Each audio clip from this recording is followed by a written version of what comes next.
আমাদের ডিভোর্স হয়েছে আজকে দুপুরে। সন্ধ্যায় আমি শুনলাম আমার হাজবেন্ডের প্রেমের বিয়ে হচ্ছে তার এক্স এর সাথে। তার বাড়ির একদম পাশেই ছিল তার এক্স এর বাড়ি। কিছুদিন পর জানতে পারলাম আমাকে ডিভোর্স দেওয়ার 2 দিন আগেই ওদের বিয়ে দিয়েছে ওর বোন। এই কথাটা শোনার পর আমার গা হাত পা অনেক কাঁপতেছিল। আমি একদম জায়গায় স্তব্ধ হয়ে রইলাম। এমনিতেও শরীরটা আগে থেকেই অসুস্থ ছিল। আমার শরীরের এমন অবস্থা দেখে উপায় না পেয়ে আমার ফ্যামিলি ডাক্তার আনলো, স্যালাইন দিল। রাত 1টার দিকে হাতে স্যালাইন নিয়ে ফেসবুকে ঢুকলাম, দেখলাম আমার ব্লাউজ, আমার বেনারসি পরে বউ সেজেছে তার এক্স। আমার এক্স হাজবেন্ডের মন আজ অনেক খুশি, কারণ বউটা যেমন সুন্দরী, তারপর আজকে তাদের বিয়ে। একটার পর একটা ছবি নতুন নতুন আপলোড দিয়েই যাচ্ছে তার ফেসবুকে। এমনিতেই হাতে স্যালাইন দেওয়া ছিল, তারপর এই সমস্ত দৃশ্য দেখে আমার দুনিয়া একদম অন্ধকার হয়ে আসতেছিল। এরপরে 2 দিন 2 রাত আমি এক ফোঁটাও ঘুমাতে পারিনি, আর বাচ্চাটাকেও সামলাতে পারতেছিলাম না। 3 দিন পর আমার ফুপুরা এসে আমার কোল থেকে আমার বাবুকে নিয়ে গেল, কারণ এই অবস্থায় আমি একদমই আমার বাবুর টেক কেয়ার করতে পারতেছিলাম না। সারাদিন অনেক ডিপ্রেশনে থাকতাম। আমি আমাদের গ্রামেই ছিলাম।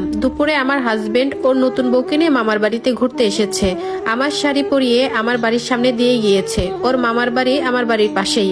ওরা প্রায় 3-4 দিন ছিল, কিন্তু আমার ফ্যামিলি কোনোভাবেই আমাকে জানতে দেয়নি যে ওরা এই গ্রামে এসেছে। কতদিন যে ঠিক মতো খায়নি, ঘুমায়নি, গোসল করেনি এটা আমি বলতে পারবো না। খালি মনে হতো আমার গোছানো সংসার এখন অন্য কেউ ভোগ করতেছে।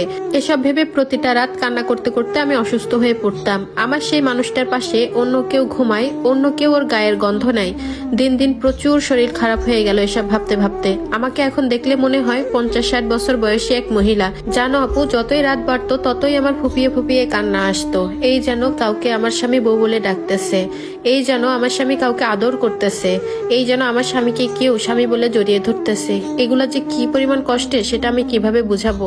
চেহারার কি যে বাজে অবস্থা হয়েছে আমার, নিজেকেই এখন আয়নায় দেখতে মন চায় না, অনেক ভয় লাগে। দিন দিন অনেক চিকন হয়ে গেছি, চেহারা রুক্ষ খুস্কো হয়ে গেছে আমার। শেষ কবে ভালো মতো ঘুমাইছি আমার মনে পড়ে না। প্রত্যেকটা মানুষ আমাকে বোঝাতে লাগলো ছেলের জন্য হলেও আমাকে বাঁচতে হবে। আমিও ধীরে ধীরে ছেলেকে নিয়ে দিন কাটাতে লাগলাম। প্রতিবেশী, আত্মীয় স্বজন, বন্ধু বান্ধব, ফ্যামিলির সবাই প্রচুর মানসিক সাপোর্ট দিয়েছে আমাকে। তখন নতুন করে বাঁচার অনুপ্রেরণা দিয়েছে সবাই আমাকে। এবার হচ্ছে আসল টুইস্ট। হুট করে একদিন বিকেলে পাশের বাসার ভাবি এসে আমাকে বলল আমার হাজবেন্ডের বর্তমান বউ নাকি ডিভোর্স দিয়েছে তাকে।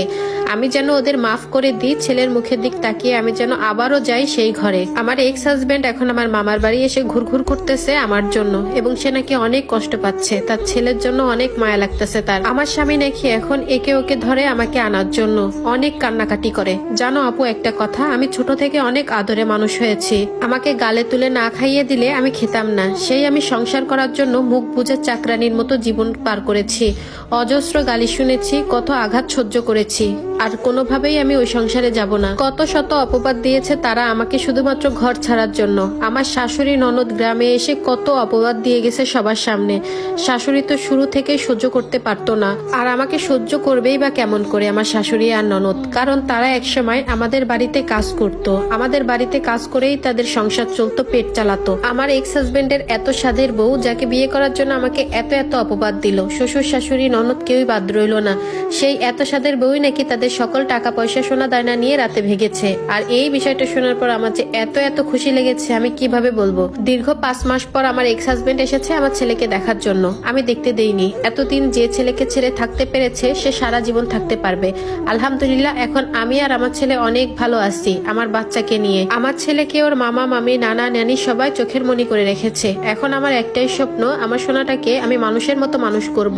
ওর জন্য সবাই দোয়া করবেন আপুরা, যেন আমার বাচ্চাটা ওর বাপ দাদার বৈশিষ্ট্য একটুও না পায়। আমার জন্য সবাই দোয়া করবেন। আর এই স্টোরিটা একটা আপুর লাইফ থেকে নেওয়া। আসলে যারা 2 বিয়ে করতে চান, বিশেষ করে ছেলেরা, তারা একটু ভেবেচিন্তে করবেন, কারণ প্রথম স্ত্রীর মতো কখনোই দ্বিতীয় স্ত্রী হতে পারে না।